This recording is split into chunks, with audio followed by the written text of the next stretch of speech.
چلے آئیے حضرات آپ حضرات کے روبرو حضرت مولانا خورشید صاحب القاسمی مائک پر آپ حضرات بھرپور حوصلہ افزائی فرمائیں.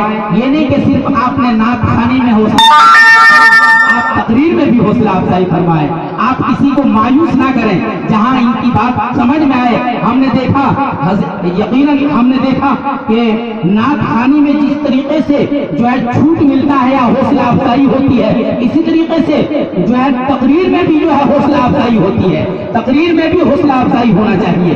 انشاءاللہ تعالی ہم سب تقریر میں بھی حوصلہ افزائی فرمائیں گے. حضرت والا مائک پر آپ حضرات دل جمعی کے ساتھ بیٹھے.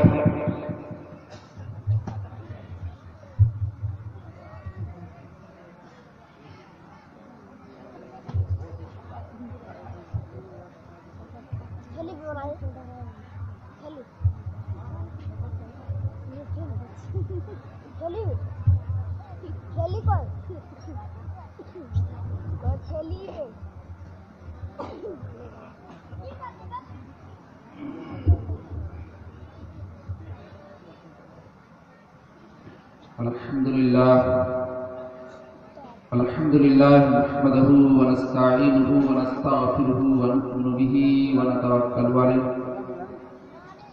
ونعوذ بالله من شرور أنفسنا ومن سيئات أعمالنا. من يهده الله فلا مضل له ومن يضلله فلا هادي له.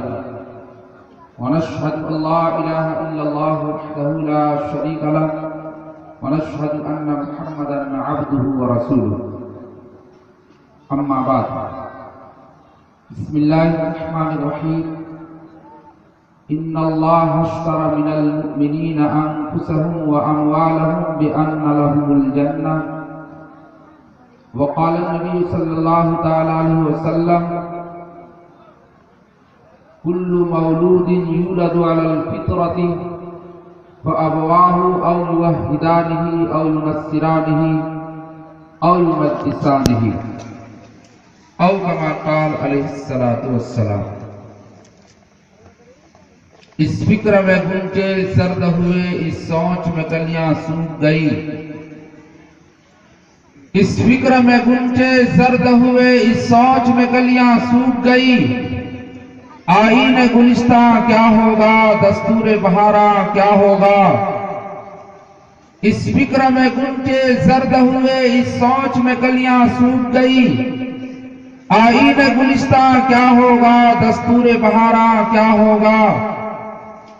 اے موج حوادث ان کو بھی دو چار تھپیڑے ہلکے سے.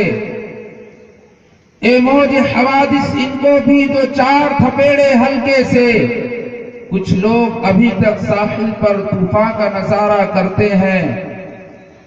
مسجد تو بنا لی شب بھر میں ایمان کی حرارت والوں نے. مسجد تو بنا لی شب بھر میں ایمان کی حرارت والوں نے. من اپنا پرانا پاپی تھا، برسوں میں نمازی بن نہ سکا. اقبال بڑا اپدیشک ہے، من باتوں میں منہ لیتا ہے. اقبال بڑا اپدیشک ہے، من باتوں میں منہ لیتا ہے. گفتار کا غازی تو بنا، کردار کا غازی بن نہ سکا. واجب الاحترام اسٹیج پر رونق افروز علماء کرام، دور دراز اور قرب و جوار سے تشریف لائے ہوئے معزز سامعین، دور و نزدیک میں بیٹھی ہوئی ہماری ماں اور بہنیں، میں آپ لوگوں کا شکر گزار ہوں. آج مورخہ 26 اپریل 2017 مطابق 28 رجب المرجب 1438 ہجری بروز بدھ سرزمین خوبندی ہی کا ایک ٹولہ بوراڈی میں بڑے ہی تسک و احتشام کے ساتھ جناب عبدالکبیر صاحب کے دولت کدے میں عقیقے کے نسبت پر یہ پروگرام منعقد ہو رہا ہے جس میں آپ حضرات نے شرکت کی ہے اور اس مجلس کو زینت بخشی ہے. اللہ تعالیٰ آپ حضرات کی اس آمد کو قبول فرمائے اور اس کو توشائے آخرت بنائے. آمین ثم آمین. اللہ تبارک و تعالیٰ نے اس امت کو خیر الامم بنایا. تمام امتوں کے سردار یہ امت ہے. اب ہمیں یہ دیکھنا ہے کہ اللہ تعالیٰ نے یہ شرف جو ہم لوگوں کو بخشا ہے یہ کس صلے میں ہے, یہ کس کے صدقے میں ہے. یقین جانیے کہ یہ احمد مجتبی محمد مصطفیٰ صلی اللہ تعالی علیہ وسلم کے صدقے میں. اللہ تبارک و تعالی نے ہم لوگوں کو ایسا نبی دیا جس نبی کی زندگی اور ان کے اسوہ حسنہ ہم سب کے لیے نمونہ ہے. جس نبی کی تعلیمات سراپا نور ہے, جس نبی کی تعلیمات سراپا نور ہے. اگر یہ نور نہ ہو, کتاب تمہارے سامنے موجود کیوں نہ ہو, وہ کتاب کسی فائدے کی نہیں ہے. آپ کتاب پڑھنے لگ جائیں, آپ نے قرآن کو کھول لیا, اگر سورج کی روشنی نہ ہو, چراغ کی روشنی نہ ہو, ٹیوب لائٹ نہ ہو, تو ظاہر سی بات ہے کہ ہم اس کتاب سے فائدہ نہیں اٹھا سکتے, پڑھ نہیں سکتے. یا یہ ہے کہ سورج کی روشنی بھی ہے, چراغ بھی ہے, مگر آپ کی روشنی ختم ہے, بینائی ختم ہے, تو بتائیے ہم پڑھ سکتے ہیں؟ بتائیے ہم اس کو دیکھ سکتے ہیں؟ نہیں دیکھ سکتے. تو اللہ تبارک و تعالی نے قرآن مقدس میں اعلان فرمایا, صرف میں کتاب نہیں دے رہا ہوں بلکہ اس کتاب کے ساتھ ایک لائٹ ہے, اس کتاب کے ساتھ ایک روشنی ہے, اس کتاب کے ساتھ ایک نور ہے جو میں تجھے عطا کر رہا ہوں. قد جاءکم من اللہ نور و کتاب مبین, تحقیق کے تمہارے پاس آ گیا, تحقیق کے تمہارے پاس آ گیا نور اور کتاب مبین. یہ کھلی کتاب ہے, مگر اس کھلی کتاب سے اس وقت تم فائدہ اٹھاؤ گے جب یہ نور ہوگا, اور وہ نور حضور صلی اللہ تعالی علیہ وسلم کی تعلیمات ہے. بعض نادانوں نے, بعض احمقوں نے, بعض ناقدر شناس لوگوں نے, بعض نااہل نے یوں سمجھا اس آیت سے کہ حضور صلی اللہ علیہ وسلم کی ذات نور ہے اور نعوذ باللہ آپ بشر نہیں ہے بلکہ نور ہے. ان احمقوں نے سمجھا شاید خاکی مخلوق سے افضل نوری مخلوق ہے, خاکی مخلوق سے افضل ناری مخلوق ہے. اور ہم اہل سنت والجماعت کا یہ عقیدہ ہے کہ خاکی مخلوق افضل ہے. اسی لیے تو اللہ تعالیٰ نے نبوت اور رسالت کے لیے خاکی مخلوق کا انتخاب فرمایا. کوئی مائے کا لال ثابت تو کرے کہ اللہ تعالیٰ نے کسی نوری مخلوق کو پیغمبر بنایا ہو یا نبی و رسول بنایا ہو, کسی ناری مخلوق کو پیغمبر بنایا ہو, آپ نہیں ثابت کر سکتے. معلوم یہ ہوا کہ خاکی مخلوق اللہ کے یہاں افضل ہے, اور یہ خاک کی قیمت اتنی ہے کہ دنیا کے دیگر دھات کی قیمت گھٹتی اور بڑھتی ہے, سونے اور چاندی کی قیمت گھٹتی اور بڑھتی ہے, لوہے کی قیمت گھٹتی اور بڑھتی ہے, ابرق اور تانبے کی قیمت گھٹتی اور بڑھتی ہے, جواہرات اور موتی اور یاقوت کی قیمت گھٹتی اور بڑھتی ہے, مگر مٹی کی قیمت گھٹتی نہیں, یہ روز بڑھتی ہے. مٹی کی قیمت گھٹتی نہیں, یہ روز بڑھتی ہے. آج اگر آپ خرید رہے ہیں کہ آئیے 10,000 روپے ڈسمل یہ زمین ملتی ہے, تو یہی زمین 1 سال 2 سال کے بعد 20,000 روپے ڈسمل ملنے لگتی ہے. معلوم یہ ہوا کہ قیمت اس کی بڑھتی چلی جا رہی ہے، گھٹنے کا کوئی سوال ہی نہیں ہے۔ تو اس دھات سے اللہ نے حضرت انسان کو پیدا کیا جن کی قیمت روز بڑھتی ہے، گھٹتی نہیں، جن کی قیمت روز بڑھتی ہے، گھٹتی نہیں۔ جو لوگ یہ عقیدہ رکھتے ہیں کہ حضور صلی اللہ تعالی علیہ وسلم کی ذات نور ہے، بشر کی نہیں ہے، اور بشریت سے آپ کو نکالتے ہیں، اسے اس آیت کا جواب دینا چاہیے کہ حضور صلی اللہ تعالی علیہ وسلم کی جب وفات مدینے میں ہوئی، حضرت عائشہ صدیقہ رضی اللہ تعالی عنہا کے حجرے میں 30,000 کی تعداد میں صحابہ وہاں موجود تھے۔ 30,000 صحابہ کرام نے حضور صلی اللہ تعالی علیہ وسلم کی نماز جنازہ فردن فردن جا کر ادا فرمائی۔ جماعت نہیں ہوئی، جس طرح ہمارے ہاں جماعت ہوتی ہے کہ نہیں، نماز جنازہ میں امام آگے بڑھ کر پڑھاتا ہے۔ حضور کا امام کون بنے گا؟ فرشتوں نے ادا فرمائی نماز جنازہ، مردوں نے ادا فرمائی نماز جنازہ، حتیٰ کہ عورتوں نے بھی نماز جنازہ ادا فرمائی حضور صلی اللہ علیہ وسلم کی۔ حضور صلی اللہ علیہ وسلم کی نماز جنازہ فردن فردن پڑھی گئی۔ آپ کی نماز جنازہ سے یہ صحابہ کرام جب فارغ ہوئے تو آپ کو سپرد خاک کے لیے لے گئے قبرستان، وہیں دفن کرنے لگے۔ تو اب انہوں نے ایک دعا پڑھی، اور وہ دعا کون سی تھی؟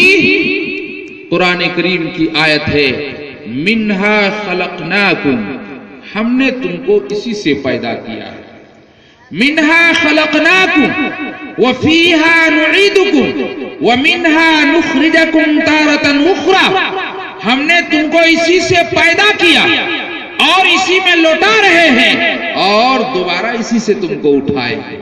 تو منہا خلقناکم، ہم نے تم کو اسی سے پیدا کیا۔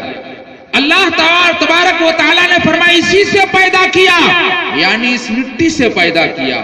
یا اور بات ہے کہ وہ مٹی جنت کی مٹی ہے، جہاں حضور آرام فرما رہے ہیں، وہ جگہ جو ہے، وہ مٹی جو ہے، وہ زمین کا ٹکڑا جو ہے، اسے روضۃ الجنہ کہا گیا۔ روضۃ الجنہ وہ جنت کا ٹکڑا ہے، وہ جنت کی کیاری ہے۔ ما بین بیتی و منبری روضۃ من ریاض الجنہ، میرے گھر اور میرے منبر کے درمیان کا جو حصہ ہے وہ جنت کا ٹکڑا ہے، وہ جنت کا حصہ ہے۔ اللہ کے رسول صلی اللہ علیہ وسلم نے ارشاد فرمایا۔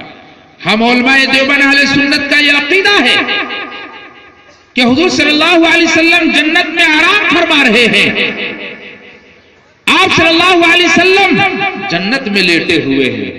کیا ہنسی ہے نظارہ ہمارا نبی اب بھی جنت میں آرام فرما ہے وہ، کیا ہنسی ہے نظارہ ہمارا نبی اب بھی جنت میں آرام فرما ہے وہ۔ ابو بکر ہو، عمر ہو، علی ہو ولی، ابو بکر ہو، عمر ہو، غنی ہو، علی ہو ولی، سب کے آقا و مولا ہمارا نبی۔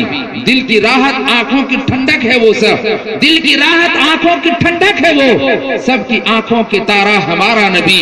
یوں تو نبوت کے تارے ہیں سارے نبی، یوں تو نبوت کے تارے ہیں سارے نبی، یوں تو نبوت کے تارے ہیں سارے نبی۔ چاند سارا کے سارا ہمارا نبی، چاند سارا کے سارا ہمارا نبی، حرف سے الفاظ، الفاظ سے آیتیں، آیتوں سے سپارہ ہمارا نبی۔ ہم سب کا یہ عقیدہ ہے کہ حضور صلی اللہ علیہ وسلم صفات کے اعتبار سے سراپا نور ہے، آپ کی تعلیمات نور ہے، ذات کے اعتبار سے آپ بشر ہیں۔ جس کا یہ عقیدہ ہو کہ حضور صلی اللہ علیہ وسلم بشر نہیں ہے تو یہ عقیدہ کفر کا عقیدہ ہے۔ اس لیے جو بدعتی یہ عقیدہ رکھتے ہیں اسے چاہیے کہ اپنے علماء کی کتاب کو دیکھیں، ان کے مفتیوں نے یہ بات صراحتاً لکھی ہے کہ تمام انبیاء علیہ السلام بشر ہیں، کوئی بھی نبی نوری اور ناری نہیں ہے۔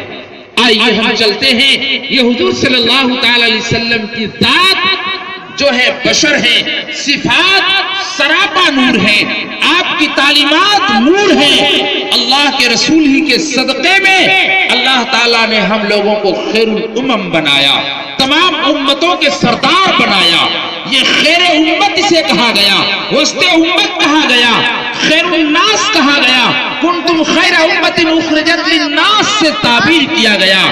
یہ وہ امت ہے جو لوگوں کی بھلائی کے لیے ہے، یہ لوگوں کے فائدہ پہنچانے کے لیے ہے، یہ امت نہیں ہے جو لوگوں کو غلط راستہ پر لے جائے۔ نبی کے وہ صحیح امت میں داخل، نبی صلی اللہ علیہ وسلم کے وہ سچا عاشق نہیں ہے، نبی صلی اللہ علیہ وسلم کے وہ امتی نہیں ہیں جو لوگوں کو غلط راستے پر لے جاتے ہیں، لوگوں کو گمراہ کرتے ہیں، سیدھے لوگوں سے فائدہ اٹھا لیتے ہیں، ان کے مال کو لوٹ لیتے ہیں۔ وہ حضور صلی اللہ علیہ وسلم کی امت میں سے نہیں ہے۔ من غشنا فلیس منا، جو ہم میں سے کسی کو دھوکہ دے، فرمایا جو دھوکہ دے وہ ہم میں سے نہیں ہے۔ اللہ کے رسول نے فرمایا من انتہب نوبۃ فلیس منا، جو کسی کے مال کو، کسی کی دولت کو، کسی کی چیز کو ان کی اجازت کے بغیر لے لیتا ہے، اٹھا لیتا ہے، چوری کر لیتا ہے، وہ ہم میں سے نہیں ہے۔ تو ہم سب خیر الامم میں سے ہیں، تو کام بھی تو ہمارا خیر الامم میں ہونا چاہیے۔ اللہ تبارک و تعالی نے حضور صلی اللہ علیہ وسلم کو مبعوث اخیر میں کیا۔ یہ دنیا برائی کے اعتبار سے شباب پر تھی، کوئی گناہ ایسا نہیں تھا جو ابن آدم دھرتی پر ارتکاب نہ کرتا ہو، ہر گناہ کا ارتکاب کرتا تھا۔ چوری عام تھی، زناکاری عام تھی، شراب خوری، شراب نوشی عام تھی، انسان کو قتل کرتا تھا، تھوڑی سی باتوں پر لڑائی ہو جاتی تھی، قبیلہ کے باتوں پہ جھگڑا، کہیں آنے جانے کی باتوں پہ جھگڑا، قبیلہ کی باتوں پہ جھگڑا، کہیں آگے بڑھانے پہ جھگڑا، کہیں پانی پینے پلانے پہ جھگڑا، کہیں گھوڑا آگے بڑھنے بڑھانے پہ جھگڑا۔ قبیلہ کا بت ایک جدا تھا، کسی کا حول تھا، کسی کا صفا تھا، وہ عزا پہ نالا، وہ عزا پر، یہ نالا پر فدا تھا۔ اسی طرح گھر گھر نیا ایک خدا تھا۔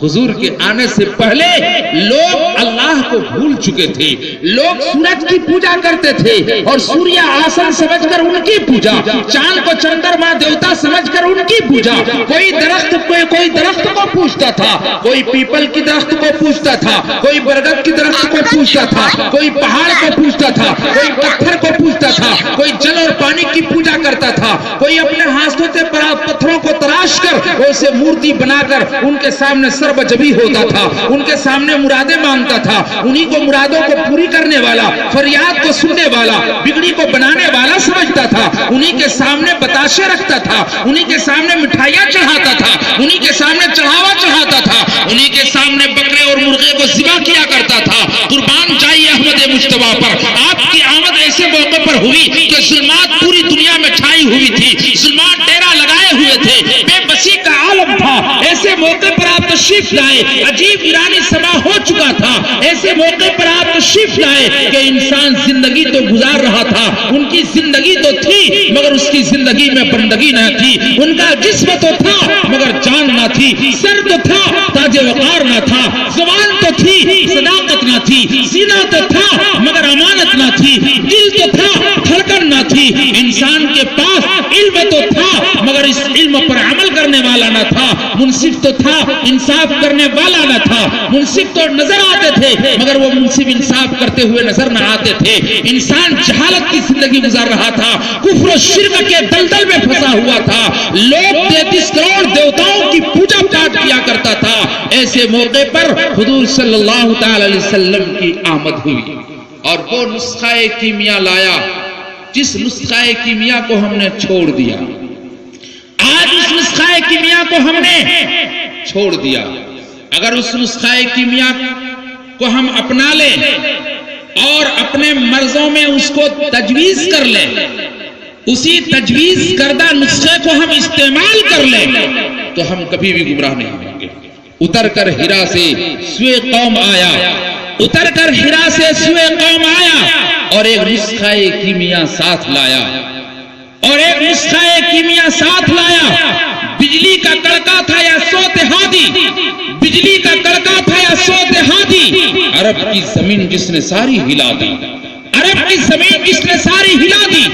بس آپ کی آمد کی دیر تھی، آپ کی تشریف آوری کے بعد چاروں طرف سے مبارک بادی پیش ہونے لگی، ہر کوئی مبارک بادی پیش کرنے لگے، مبارک ہو کے حضور آ گئے، مبارک ہو کے کہ بدر الدجا آ گئے، مبارک ہو کہ شمس الضحیٰ آ گئے، مبارک ہو کہ چراغ حرم آ گئے، مبارک ہو کہ جمال الشم آ گئے، مبارک ہو کہ احمد مجتبیٰ آ گئے، مبارک ہو کہ دانائے سبل آ گئے، مبارک ہو کہ بے مولائے کل آ گئے، مبارک ہو کہ وہ آ گئے جن کے آنے کی زمانے کو ضرورت تھی، جن کے آنے سے پہلے لوگ جہالت کی زندگی گزارتے تھے، جن کے آنے سے پہلے لوگ کفر شرک کے دلدل میں پھنسے ہوئے تھے، جن کے آنے سے پہلے انسان اللہ کو بھول چکے تھے، ارے جن کے آتے ہی ہر چیز میں عظمت آئی، مدینے میں عظمت آئی، مکے میں عظمت آئی، پہاڑیوں پہ عظمت آئی، سورج اور چاند میں عظمت آئی، شجر اور حجر میں عظمت آئی، ہر چیز کو بڑائی مل گئی۔ مجھے کہہ لینے دیجئے کہ آپ کے آنے سے پہلے عمر تو تھے مگر فاروق نہ تھا، آپ کے آنے سے پہلے عثمان تو تھا مگر ذی النورین نہ تھا، آپ کے آنے سے پہلے علی تو تھا حیدر کرار نہ تھا، آپ کے آنے سے پہلے معاویہ تو تھا کاتب وحی نہ تھا، آپ کے آنے سے پہلے بلال تو تھا مؤذن رسول نہ تھا، آپ کے آنے سے پہلے مسیح کعبہ تو تھا مگر سجدہ نہ تھا، آپ کے آنے سے پہلے کعبہ تو تھا مگر سجدہ نہ تھا، آپ کے آنے سے پہلے صہیب تو تھے مگر وہ آپ کے غلام نہ تھے، جب آپ آ گئے یہ سب آپ کے مٹھی میں آ گئے، سب غلام بن گئے، ان غلاموں کو دیکھ کر دشمنوں نے راستہ دینے لگا، یہ شیطان راستہ کو چھوڑنے لگا، عمر کے جلال کی وجہ سے، ان کے رعب کی وجہ سے شیطان ہتھیار ڈالنے لگے، عمر کے خوف کی وجہ سے جس راستے سے عمر گزرتے اس راستے سے شیطان بھاگ جاتے اور اس راستے کو چھوڑ دیتے۔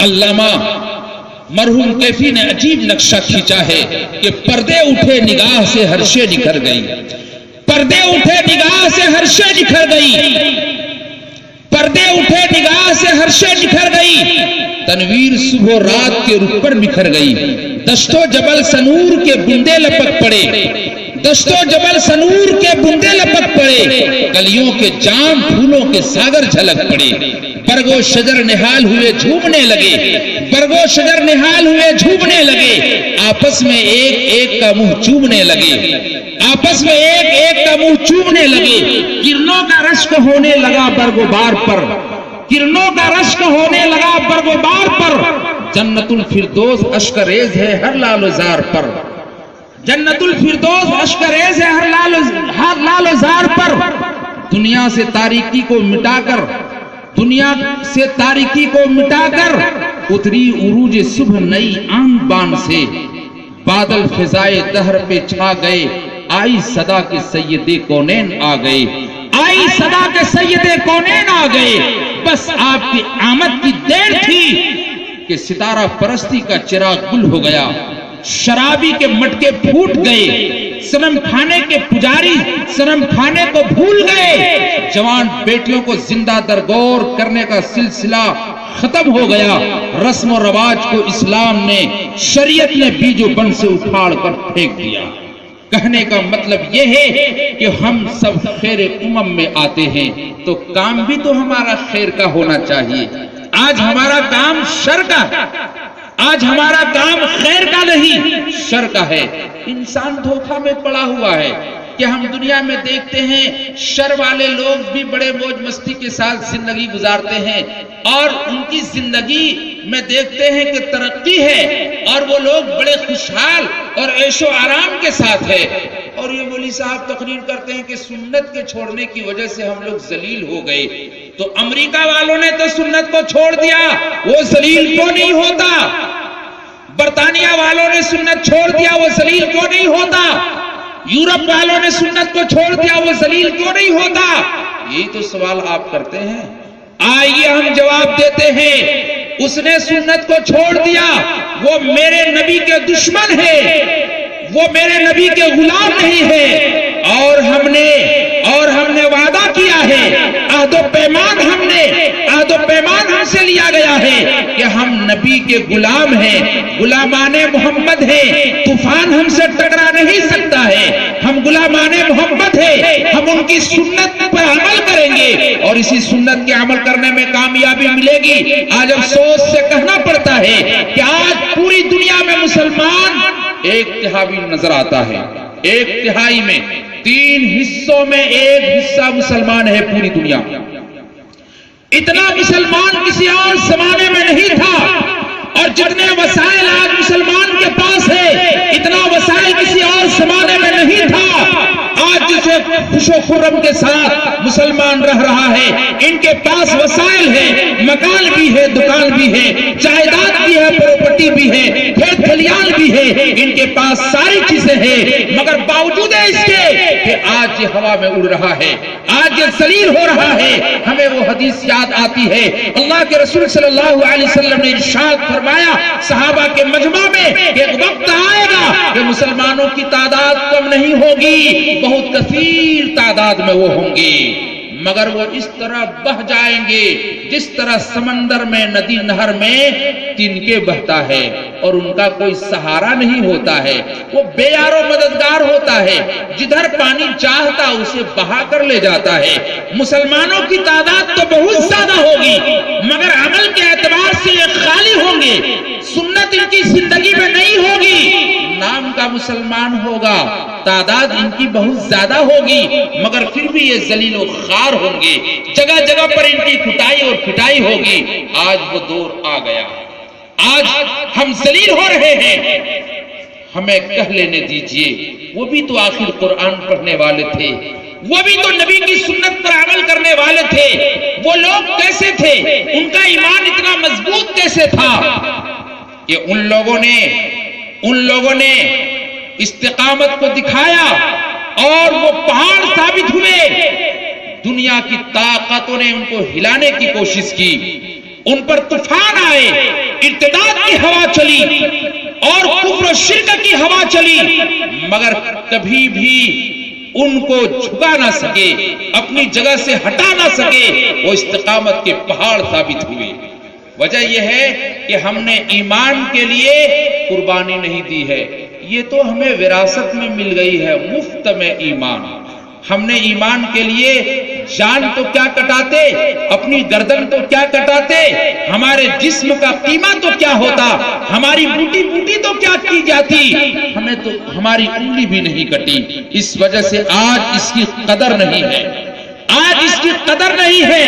اگر ہم خون پسینے سے سینچے ہوتے اس دین کو، اگر ہم نے اپنے جان کی بازی لگائی ہوتی اس ایمان کے لیے، اگر گھر بار کو چھوڑے ہوتے اس ایمان کے لیے تو اس ایمان کی قدر آتی، مگر چونکہ ہم نے اور آپ نے اس کے لیے کوئی قربانی نہیں دی، اس لیے ایمان کی قیمت ہمارے نزدیک نہیں ہے، ایمان کی قیمت ہمارے نزدیک نہیں ہے۔ کوئی مصیبت آتی ہے تو ایمان کا سودا ہو جاتا ہے۔ ہم نے تو دیکھا کہ صبح کو مسلمان ہے، شام میں دیکھا کہ کفریہ کلمات زبان سے نکال رہا ہے، خطرہ ہوتا ہے کہ ایمان پر سلب ہو گیا ان کا۔ حضرت مولانا حسین احمد مدنی نور اللہ مرقدہ دارالعلوم کے شیخ الحدیث ہیں، جس نے 18 سال تک حضور صلی اللہ علیہ وسلم کے روضہ اقدس کے پاس بیٹھ کر مسجد نبوی میں حدیث کی تعلیم دی، اور جب جھاڑو لگانے کی باری آتی تو مولانا حسین احمد مدنی اپنی داڑھی سے حضور صلی اللہ علیہ وسلم کے روزے میں جھاڑو لگاتے اور وہاں کے گرد و غبار کو ہون دستہ میں پیس کر سرمے میں ان کو ملا کر آنکھوں میں لگاتے۔ مدینہ کی گلیوں میں کوئی خربوزے کا چھلکا ملتا، پانی میں ڈبو کر اسے چوس لیتے، پانی کو پی لیتے اور کہتے کہ یہاں سے ہمیں محبت ہے، مدینہ کی مٹی بھی خاک شفا ہے، یہاں تک ہے دل میں وقار مدینہ، مدینہ کی مٹی بھی خاک شفا ہے، یہاں تک ہے دل میں وقار مدینہ۔ لگائیں گے آنکھوں میں سرما سمجھ کر، ملے گر کچھ ہمیں غبار مدینہ۔ یہ غبار مدینہ کو مولانا حسین احمد مدنی اپنی آنکھوں میں لگایا کرتے تھے۔ 18 سال تک علم حدیث کا وہاں درس دیا، دارالعلوم میں شیخ الحدیث بنے حضرت مولانا حسین احمد مدنی۔ سبق پڑھا رہے تھے اور طلبہ بہار کے بھی تھے اور طلبہ کشمیر کے بھی تھے، طلبہ پاکستان کے بھی تھے اور دیگر ممالک اور اسلامی کنٹریوں کے طلبہ اسٹوڈنٹ تھے اور بنگال کے بھی طلبہ تھے۔ مولانا حسین احمد مدنی نے دوران درس یہ گفتگو فرمائی کہ مدینہ کے لوگوں، مکہ کے لوگوں نے جب اسلام قبول کر لیا تو ان پر مصیبت کے پہاڑ آ گئے، وہ سب سے وہ ٹکرا گئے مگر ٹس سے مس نہ کیا، ایمان کا سودا نہیں کیا۔ یہ بھی بیان کر ہی رہے تھے، ایک بنگالی نے کہا کہ مولانا صاحب مکہ کے لوگوں نے اسلام کو ضرور قبول کیا مگر اسلام کے قبول کرنے سے پہلے ہمارے نبی کے راستوں میں کانٹے بھی تو بچھایا، اسلام کے قبول کرنے سے پہلے میرے نبی کے پشت مبارک پر اونٹ کی اوجھڑی بھی تو رکھے، اسلام کو قبول کرنے سے پہلے میدان احد میں نبی کے دانت کو شہید بھی تو کیا، اسلام کو قبول کرنے سے پہلے ان کی بڑی بیٹی زینب کے حمل کو ساقط بھی تو کیا، اسلام کے قبول کرنے سے پہلے بلال کو تپتی ریت پر بھی تو لٹایا، اسلام کو قبول کرنے سے پہلے سمیہ کی شرمگاہ میں یہ برچھا مار کر ان کو شہید بھی تو کیا، اسلام کے قبول کرنے سے پہلے پیر مونا میں سرسل صحابہ کو ذبح بھی تو کیا، اسلام کے قبول کرنے سے پہلے 356 صحابی کو شہید بھی تو کیا، اسلام قبول کرنے سے پہلے ظلم ستم کے پہاڑ ان لوگوں نے ڈھائے۔ کہا کہ ہاں مگر یہ ان لوگوں نے جب اسلام قبول کر لیا اور اسلام ان کے سینوں میں رس بس گئے، پھر ان کے چمڑے کو ادھیڑ دیا گیا، ان کو قیمہ کر دیا گیا، آگ کے انگاروں میں ڈالا گیا، کھولتے اور ابلتے ہوئے تیلوں میں مچھلیوں کی طرح ان کو تل دیا مگر ایمان کا سودا نہ کیا۔ اس بنگالی نے کہا کہ مولانا صاحب کتنی بڑی مصیبت آئی صحابہ کرام پر کہ اسلام قبول کرنے کے جرم میں ہر بار کو چھوڑنا پڑا۔ ہمارے بنگال میں اگر نبی صلی اللہ علیہ وسلم آ جاتے تو ہم بنگال کے بنگالی اتنے بھولے بھالے ہیں کہ ایک معجزہ نبی کا دیکھ کر کروڑوں کی تعداد میں مسلمان ہو جاتے ہیں، اور یہاں تو ہزاروں معجزہ ہے کہ حضور کے یہ ابو جہل کے ہاتھ میں کنکری کلمہ پڑ رہا ہے، ماننے کے لیے تیار نہیں۔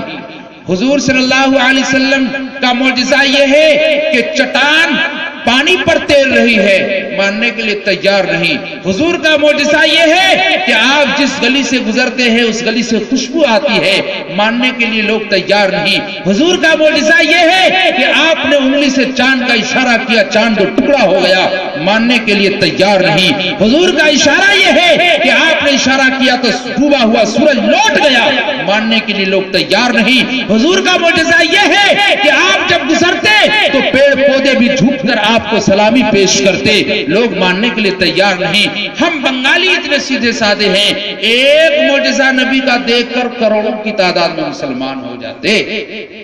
مولانا حسین احمد مدنی نے کہا بیٹا سوال تو تمہارا ٹھیک ہے مگر یہ تو بتاؤ تم پانی پر لکھنا یہ زیادہ آسان ہے یا پتھر پر لکھنا زیادہ آسان ہے؟ پتھر کو کوند کر اور چھید کر اس پر لکھنا یہ زیادہ آسان ہے یا پانی پر لکھنا زیادہ آسان ہے؟ تو طالب علم تھے، کہا کہ حضرت پانی پر لکھنا بڑا آسان ہے اور پتھر پر لکھنا یہ مشکل ہے۔ کہا ایسا ہی سمجھو، ایسا ہی سمجھو، ایک طرف سے تم پانی میں لکھو گے، پانی پر لکھو گے تو ایک طرف سے مٹنا شروع ہو جائے گا، لکھتے چلے جاؤ مٹتے چلا جائے گا۔ یہ تو پانی کا حال ہے اور یہ تمہاری تحریر ہے، تم لکھ رہے ہو اور لکھنا بڑا آسان ہے مگر جتنا جلدی لکھو گے اتنا ہی جلدی مٹ جائے گا، اور پتھر پر جب لکھو گے ہزاروں برس وہ کندہ ہوا رہ جائے گا، جو کا تو باقی رہے گا۔ یہ پتھر کی طرح پتھر میں یہ لکیر باقی رہے گا۔ کہاوت ہے کہ پتھر میں لکیر جو ہے وہ پتھر کی طرح ہے، کہ پتھر میں جو لکیر تو پتھر ہی کی طرح تو رہے گا کہ مٹی کے ڈھیلے کی طرح رہے گا، یعنی جس طرح پتھر نہ ٹوٹتا نہ پھاٹتا اس طرح تحریر میں بھی کوئی درار نہیں آتی، اس میں کوئی شگاف نہیں آتی۔ فرما پتھر کا لکھا ہوا یہ ہزاروں سال باقی رہے گا۔ فرمایا مکہ کے لوگوں نے جب اسلام قبول کیا یہ ثقیل القلب اور پتھر دل انسان تھے، تو بہت مشکل سے جب اس نے ایمان قبول کیا اور ایمان سینوں میں بس گیا تو یہ پہاڑ ثابت ہوئے۔ اب یہ پتھر ٹوٹنے والا نہیں تھا، لاکھ مگر ایمان کا سودا نہ کیا۔ اے بنگالیوں، اگر تم پر کوئی ایک مصیبت آ جاتی تو تم صبح کو مسلمان ہوتے، شام کو سب کافر بن جاتے، شام کو مسلمان ہوتے تو صبح کو سب مرتد بن جاتے۔ اگر ایک معجزہ کو دیکھ کر بڑے آسانی کے ساتھ اسلام قبول کرتا، اتنا ہی آسانی کے ساتھ اسلام سے پھر بھی جاتا۔ ان لوگوں نے بہت دیر میں اسلام کو قبول کیا اور سمجھ بوجھ کر اسلام کو قبول کیا تو یہ ایمان ان کے سینوں میں سما گئے اور یہ پہاڑ ثابت ہوئے۔ لاکھ مصیبت آتی رہی، وہ کھڑے کے کھڑے رہ گئے اور نبی کی ایک ایک سنت کا اہتمام کیا، ان کو نہیں چھوڑا۔ دیکھیے حضرت وحشی رضی اللہ تعالیٰ عنہ، ابھی اس نے اسلام قبول نہیں کیا تھا، اسلام کو قبول کرنے سے پہلے کتنا پرکھتا ہے۔ یہ وحشی وہ ہیں جس نے حمزہ رضی اللہ تعالیٰ عنہ کو قتل کیا تھا۔ حمزہ رضی اللہ تعالیٰ عنہ احد میں ہے، دیکھا کہ غلام بیٹھا ہوا ہے، مگر یہ تو جنرل اور یہ تو بہادر تھے، پہلوان تھے۔ نے کہا کہ غلام کو کیوں چھوڑے، ہم تو اس کو ماریں گے جو میرے مقابلے میں آئے گا، جو میرے پلے کا ہوگا اس پر ہاتھ اٹھائیں گے، یہ غلام بیچارہ ہم اس کو کیا ماریں۔ حضرت حمزہ رضی اللہ تعالیٰ عنہ جانے لگے، گھوڑا پھسل گیا، حضرت حمزہ رضی اللہ تعالیٰ عنہ گر گئے۔ غلام دوڑتا ہوا آیا اور برچھی مارا پیٹ میں اور ناف تک چاک کیا، آپ کو ذبح کر دیا، آپ کے کلیجوں کو نکالا، آپ کے ہونٹ کو کاٹ لیا، زبان کو کاٹ لیا، آنکھ کو نکال لیا، ناک کو کاٹ لیا، کان کو کاٹ لیا، انگلیوں کو کاٹ کر اور ایک دھاگے میں پیرو کر ہار بنایا اور ناچتا کودتا ہندا کے پاس گیا اور کہا کہ تمہارے پرکھوں کو جس نے قتل کیا تھا، تمہارے آباء و اجداد کو جس نے قتل کیا تھا، تو نے وعدہ کیا تھا منہ مانگا انعام کا، اب انعام دیا جائے، حمزہ کو میں نے قتل کر دیا، یہ ان کا کلیجہ، یہ ان کا کلیجہ ہے، یہ ان کا کلیجہ ہے اور یہ ان کا یہ اعضا ہے جو خاص اعضا کو لایا ہے، محترم اعضا کو میں نے کاٹ کر یہ ہار بنا کر لایا۔ ہندا نے ہار پہن لیا، کلیجہ کو زندہ چبایا اور یہ نگل نہ سکی، پھر اگل دیا اور پھر منہ مانگا انعام وحشی کو دیا۔ فتح مکہ کے موقع پر اللہ کے رسول صلی اللہ علیہ وسلم شاہانہ انداز میں جاتے ہیں اور صحابہ کرام فوج کی شکل میں آپ کے ساتھ ہیں، وہاں دیکھا ابو سفیان گھر میں گھس گئے اور تھر تھر تھر تھر کانپ رہے ہیں۔ ان کافروں مشرکوں نے کہا آج تو یہ لوگ چھوڑیں گے نہیں، ان کے آباء و اجداد کو ہم نے قتل کیا ہے، بہو بیٹیوں کی عزت کو تار تار کیا ہے، ان کو بے گھر کیا ہے، ان کے جائیداد اور پراپرٹی پر ہم نے قبضہ کیا ہے، حمزہ رضی اللہ تعالیٰ عنہ کو قتل کیا ہے، بلال کو تپتی ریت پر لٹایا ہے، سمیہ کو قتل کیا ہے، زنیرہ کی آنکھیں نکالی ہے، مسلمان کو ہم نے مسلمان کے خون کیا ہے، آج یہ لوگ ہم کو چھوڑیں گے نہیں۔ مگر تاریخ گواہ ہے کہ صحابہ کی نگاہیں نیچی تھی، اللہ کے رسول جا رہے تھے اور فرما رہے تھے الیوم یوم المرحمہ، آج رحم و کرم کا دن ہے، بدلہ لینے کا دن نہیں ہے۔ صحابہ نے کہا کہ اللہ کے رسول آج وہ دن آیا ہے، آج انتقام ہم لیں گے، آج بدلہ لیں گے، آج ہماری تلوار ہوگی، اس کی گردن ہوگی۔ ان لوگوں نے بہت ستایا ہے، ان لوگوں نے آپ کے راستے پر کانٹے بچھایا، آپ کے جسم پر اوجڑی ڈالا، آج اللہ نے وہ دن دکھایا۔ اللہ کے رسول نے فرمایا کہ نہیں، آج رحم کرم کا معاملہ کرنا ہے، ان کے ساتھ رحم کا معاملہ کرنا ہے۔ اللہ کے رسول نے اعلان فرمایا کہ من دخل ابی سفیان، جو ابو سفیان کے گھر میں داخل ہو جائے، فرمایا ان کو بھی امن ہے، جو گھر کا دروازہ بند کر لے ان کو بھی امن ہے، جو حرم میں داخل ہو جائے ان کو بھی امن ہے، جو ہتھیار کو ڈال دے اور سلنڈر بول جائے ان کو بھی امن ہے۔ اللہ کے رسول نے امن کا یہ پیغام دیا، اللہ کے رسول صلی اللہ علیہ وسلم نے یہ امن کا پیغام دیا۔ وحشی ابھی قریب ہونے لگا کہ ہم اسلام کو قبول کر لیں، اس نے اللہ کے رسول کے پاس ایک آیت لکھ کر بھیجی اور کہا کہ اللہ کے رسول ہم اسلام قبول کرنا چاہتے ہیں، مگر قرآن کی یہ آیت مانے بن رہی ہے اسلام کو قبول کرنے سے۔ فرمایا کون سی آیت ہے؟ اس نے یہ آیت کو لکھ کر بھیجا کہ قرآن میں ہے والذین لا يدعون مع اللہ الہا آخر ولا یقتلون النفس التي حرم اللہ بالحق، اور قرآن میں ہے ولا یزنون، جو اللہ کے ساتھ غیروں کو شریک نہ کیا ہو اور نہ حق کسی کو قتل نہ کیا ہو، زنا کا ارتکاب نہ کیا ہو۔ یہ تین گناہ جو گناہ کبیرہ ہے، یہ بڑے شدید گناہ ہیں۔ اللہ کے ساتھ کسی کو شریک کرنا، زنا کا ارتکاب کرنا، ناحق کسی کو قتل کرنا، یہ شدید قسم کے گناہ ہے۔ اس آیت میں فرمایا جو ان گناہ کا ارتکاب کرے گا اللہ معاف نہیں کرے گا۔ تو یہ آیت تو بتا رہی کہ ہمارے اسلام قبول کرنے سے کیا فائدہ ہے؟ تو اس نے کہا ہم اسلام قبول نہیں کر سکتے۔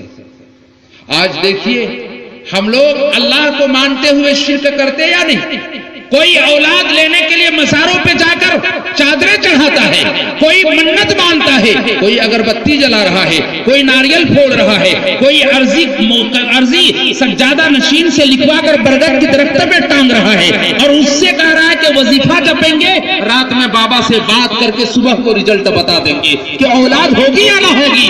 اس طرح کی باتیں کرتے ہیں۔ افسوس صد افسوس، اللہ کے رسول نے فرمایا تھا تم قبروں میں جاؤ اور تم عبرت حاصل کرو، وہاں کیسے کیسے جرنیل اور کیسے کیسے بہادر اور کیسے کیسے سرما اور کیسے کیسے چودھری سوئے ہوئے ہیں، جن کی خاکیں پڑی ہوئی ہے، دانت کھڑا ہوا ہے، بال سب ختم ہو گئے ہیں، صرف ان کی ہڈی بچ گئی، جن ہڈیوں کو مٹی نے اب سڑانے شروع کر دیے ہیں۔ جا کے دیکھو تو صحیح اور عبرت تو حاصل کرو۔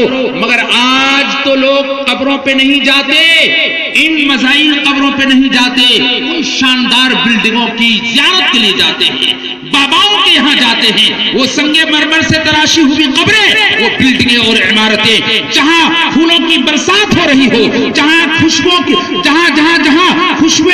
خوشبو سے جہاں کی ہوائیں خوشبو سے بوجھل ہو چکی ہو، جہاں لنگر بانٹے جا رہے ہو، جہاں لوگ سجدہ کر رہے ہو، جہاں ناریل پھوڑ رہے ہو، جہاں اگربتیاں جل رہی ہو، جہاں بتاشے تبرک سمجھ کر تقسیم کیے جا رہے ہو، جہاں مرغ بریانیاں تقسیم ہوتی ہو، جہاں غیر اللہ کے قبروں میں جا کر کے لوگ دان پردان کر کے اور بکرے اور مرغوں کو ذبح کرتے ہو، اور جہاں منتیں مانتے ہو، جہاں جوان لڑکیاں پھرتی ہے اور وہاں جوان لڑکے بھی جاتے ہیں، جہاں چوڑیوں کی کھڑکار ہے، پائلوں کی جھنکار ہے، جہاں دو شجائیں گھوم اور پھر رہی ہے، وہاں تم جاتے ہو، وہاں تجھے موت یاد آئے گی؟ وہاں تو دنیا داری ہے، وہاں تو رنگ برنگ کی دنیا ہے، وہاں تجھے قبر یاد نہیں آئے گی، وہاں آخرت یاد نہیں آئے گی، وہاں تو دنیا داری ہے۔ تم کو جانا ہے ٹوٹی پھوٹی ہوئی قبروں میں جاؤ، دیکھو وہاں تجھے وہاں تجھے آخرت یاد آ جائے گی۔ آج لوگ وہاں جاتے ہیں اور شرک اعمال تو ایسے کرتے ہیں کہ لوگ غیروں کو ہنسنے کا موقع دیا۔ آج لوگ کہتے ہیں مولوی صاحب جو کام ہم لوگوں کا وہی کام آپ لوگوں کا، تھوڑا سا فرق ہے۔ آپ دیکھ لیجئے کئی پھول پتی بیچنے والے دکاندار ہوتے ہیں، وہی پوٹری جو اس نے کسی مندر اور کسی مندر کے لیے باندھ رکھا ہو، وہی پوٹری یہ مزار کے لیے بھی باندھ کر رکھتا ہے۔ خریدار دیکھتا ہے یہ دیکھو مسلمان ہے، ایک پوٹری اٹھا کر دے دیا جاؤ مزار میں چڑھاؤ، ایک پوٹری اٹھا کر دے دیا جاؤ مندر میں چڑھاؤ، وہ سب دیکھتے ہیں وہی پوٹری، وہی اس میں وہی پھول پتیاں، وہی جھاڑی، وہی بتاشے، وہی ساری چیزیں ہیں، وہ سب اس